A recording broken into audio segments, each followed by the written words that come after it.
আসসালামু আলাইকুম সুপ্রিয় অষ্টম শ্রেণীর শিক্ষার্থীরা। এখন আমি সমাধান করব তোমাদের 2 নংয়ের যে অঙ্কটা আছে সেইটা। তো বলা হয়েছে মিজান সাহেব একজন আম বিক্রেতা, তিনি 50 বক্স আম কিনলেন। 50 বক্স আম কিনলেন, প্রতিটি বক্সে আমের সংখ্যা সমান নয়। তো 50 বক্স যে আম কিনলেন ওই 50টি বক্সের মধ্যে প্রত্যেকটা বক্সের মধ্যে আমের সংখ্যা কি নয়, সমান নয়। কিন্তু গড়ে প্রতিটি বক্সে কটি আম আছে তা জানা প্রয়োজন। তো সে কি প্রতিটি বক্সের মধ্যে গড়ে কয়টি করে আম আছে সেটা জানতে চায়। নিচের সারণী থেকে 50টি বক্সে গড়ে কটি আম আছে নির্ণয় করো।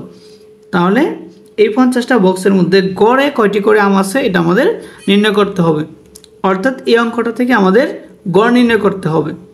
তো এখানে যেটা দেওয়া আছে যে আমের সংখ্যা, অর্থাৎ 51 থেকে 53টি আম আছে 6টা বক্সের মধ্যে, 54 থেকে 56টি আম আছে 14টা বক্সে, 57 থেকে 59টি করে আম আছে 16টা বক্সে, 60টি থেকে 62টি করে আম আছে 9টি বক্সে এবং 63 থেকে 65টি করে আম আছে 5টি বক্সে।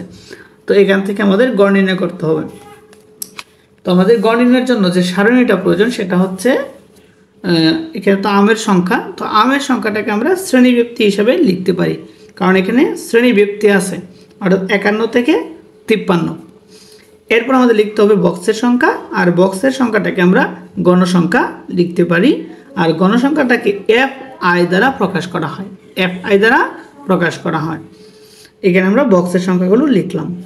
এরপর হচ্ছে আমাদের যেটা প্রয়োজন গড় নির্ণয় করার জন্য সেটা হচ্ছে শ্রেণীর মধ্যমান লাগবে।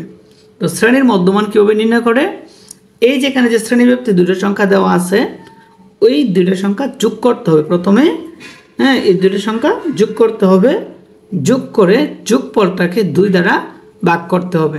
তো আমরা যদি এই দুটো সংখ্যা একসাথে যোগ করি এবং যোগ করার পরে যে আমরা ফলটা পাবো এই ফলটাকে যদি আমরা 2 দ্বারা ভাগ করি তখন আমরা পাই কত, 52। ঠিক আছে। আর শ্রেণীর মধ্যমানটাকে XI দ্বারা প্রকাশ করা হয়, XI দ্বারা প্রকাশ করা হয়। ঠিক আছে। ঠিক তদ্রূপ আমরা যদি 54 এবং 56 এই দুটো সংখ্যা একসাথে যোগ করি এবং যোগফলটাকে আমরা যদি 2 দ্বারা ভাগ করি পাই কত, 55। এটাও এইভাবেই 57 এবং 59 দুইটাকে যদি আমরা একসাথে যোগ করি এবং যোগফলটাকে যদি 2 দ্বারা ভাগ করি তখন আমরা পাই কত, 58। এই দুইটাও কিন্তু আমরা এভাবেই বের করছি। এর পরবর্তী ধাপে যে আমাদের কাজটা করতে হবে সেটা হচ্ছে তোমার এই যে গণসংখ্যা আছে FI এবং এখানে যে শ্রেণীর মধ্যমান XI, এই শ্রেণীতে মধ্যমান হচ্ছে 52 আর এই শ্রেণীর গণসংখ্যা হচ্ছে কত, 6। তাহলে আমরা কি করব, গণসংখ্যা এবং মধ্যমান দুইটা গুণ করে গুণফলটা এইখানে লিখব। এই যে লিখলাম FI এবং XI গুণ আকারে আমরা এখানে লিখব।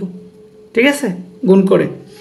তাহলে এখানে দেখো গণসংখ্যা হচ্ছে 14 আর এখানে এই শ্রেণীতে মধ্যমান হচ্ছে কত, 55। তাহলে দুটো যোগ করে গুণ করে এখানে লিখলাম। আবার 16 এবং 58 এই দুইটা গুণ করে 928 এখানে লিখলাম। 9 এবং 61 গুণ করে 500 কত, 4900 এটা আমরা এখানে লিখলাম। আবার 5 দিয়ে 64কে গুণ করলাম, গুণ করলে কত হয়, 320 হয়।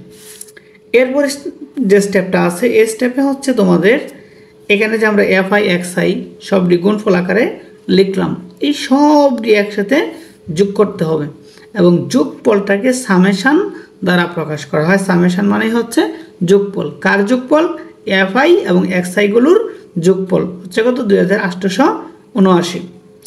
আর এখানে টোটাল N মানে হচ্ছে গণসংখ্যা অথবা বক্সের সংখ্যা। টোটাল বক্স হচ্ছে কয়টি, 50টি।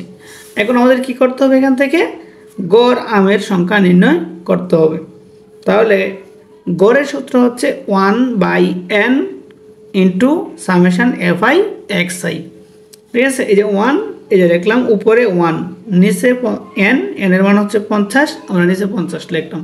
এরপর হচ্ছে ইন্টু FI এবং সামেশান FI X এর মান লিখলাম 2879। তাহলে এখানে হচ্ছে 50 হচ্ছে নিচে এবং 2897 হচ্ছে উপরে, এখানে গুণের সম্পর্ক। এবং যদিও গুণ থাকে উপরে নিচে হচ্ছে ভাগের সম্পর্ক। ঠিক আছে, আমরা যদি 50 দিয়ে 2897কে ভাগ করি তখন আমাদের ফল আসে কত, 57.58। তো এইটাই হচ্ছে তোমাদের 2 নম্বরের অঙ্কের ফল।